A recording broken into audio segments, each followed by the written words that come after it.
Hi, hello everyone. I'm joining you here today from my girl's bedroom. I thought it'd be fun to move it around for a bit. I hope you enjoyed your long weekend because I know I did. Slept in a little bit, did some hiking. Today I'm here to do a read aloud like every Wednesday, but I'd like to share some information. We are running the virtual book fair from World of Reading, and we usually pocket 10% of that, the Language Academy Library, to expand our French and Spanish book collection. But I've decided that it's needed most for you, for families. So please take advantage of the 15% discount. They really are good books. The lady went ahead and categorized them for us according to reading age or genre. Take a look at that. I'll attach the link to the video, okay? Again, it's a virtual book fair and it's gonna go through June 30th, okay? So today's read aloud is by the same author as The Gruffalo. I know this is one of our favorites and yours as well. And today's book is called The Spiffiest Giant in Town by Julia Donaldson. Hope you enjoy. George was a giant, the scruffiest giant in town. He always wore the same pair of old brown sandals and the same old patched up gown. "I wish I wasn't the scruffiest giant in town," he said sadly. But one day, George noticed a new shop. It was full of spiffy clothes.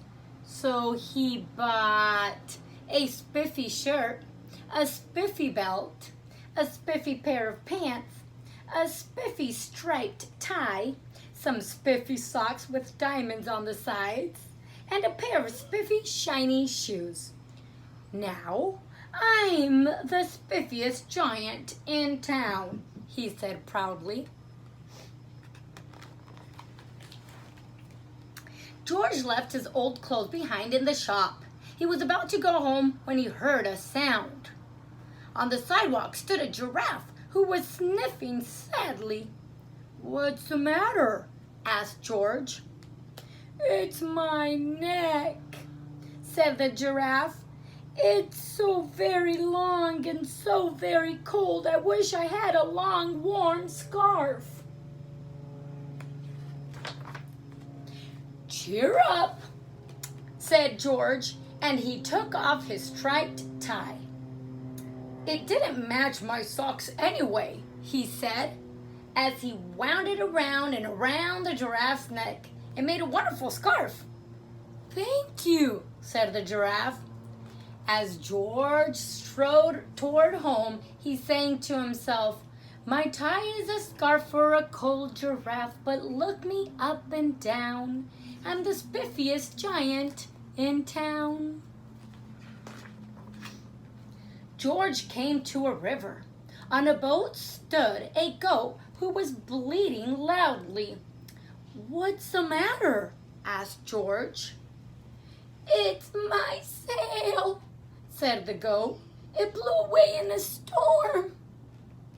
I wish I had a strong new sail for my boat." "Cheer up," said George, and he took off his new white shirt. "It kept coming untucked anyway," he said, as he tied it to the mast of the goat's boat. It made a magnificent sail. "Thank you," said the goat. George strode on, singing to himself, "My tie is a scarf for a cold giraffe. My shirt's on a boat as a sail for a goat. But look me up and down, I'm the spiffiest giant in town." George came to a tiny, ruined house. Beside the house stood a white mouse with lots of baby mice. They were all squeaking. "What's the matter?" asked George.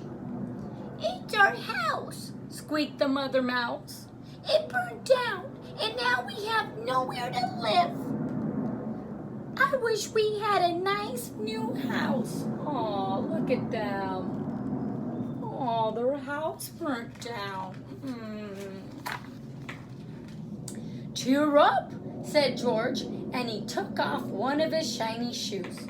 "It was giving me blisters anyways," he said, as a mouse and her baby scrambled inside.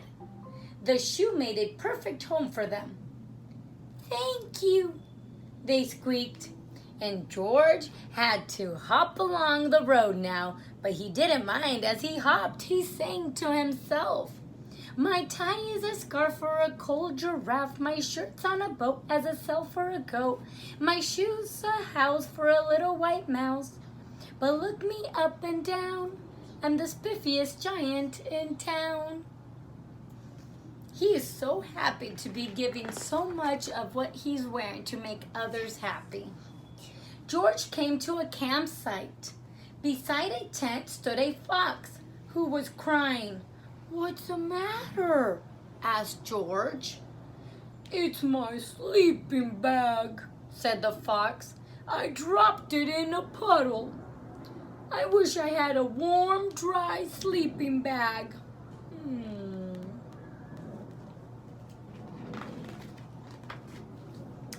"Cheer up," said George, and he took off one of his socks with diamonds on the sides. "It was tickling my toes anyways," he said, as the fox snuggled into it. It made a very fine sleeping bag. "Thank you," said the fox, and George hopped on, singing to himself. "My tie is a scarf for a cold giraffe. My shirt's on a boat as a sail for a goat. My shoe is a house for a little white mouse. One of my socks is a bed for a fox. But look me up and down. I'm the spiffiest giant in town." George came to a big squishy bog. Inside the bog stood a dog who was howling. "What's the matter?" asked George. "It's this bog," said the dog. "I need to get across, but I keep getting stuck in the mud. I wish there was a safe, dry path."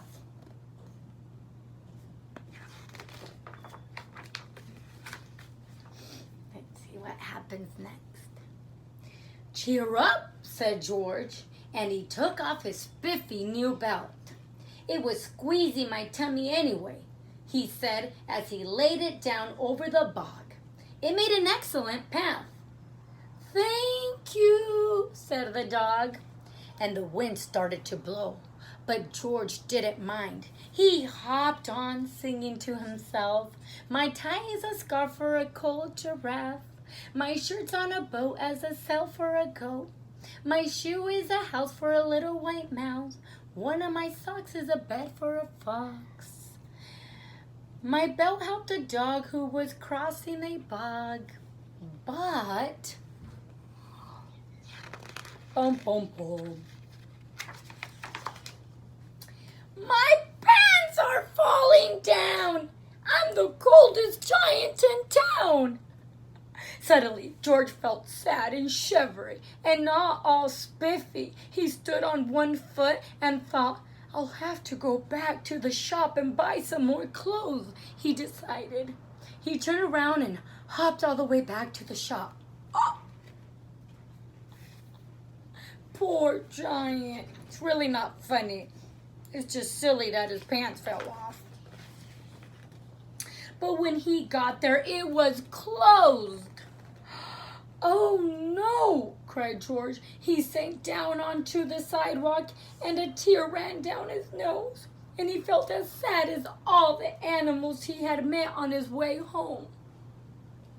Then, out of the corner of his eye, he saw a bag with something familiar poking out of the top. George took a closer look. "My gown," he yelled. "My dear old gown and sandals." George put them on. They felt wonderfully comfortable. "I'm the coziest giant in town," he cried, and he danced back home along the road. Now he's in his original clothes and still feels happy. Outside his front door stood all of the animals he had helped. They were carrying an enormous present.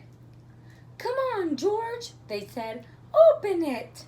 George untied the ribbon. Inside was a beautiful gold paper crown and a card. "Look inside the card, George," said the animals. George put the crown on his head and opened the card. Inside it said, let's read what that card says. "You gave your scarf to a cold giraffe, your shirt's on a boat as a sail for a goat.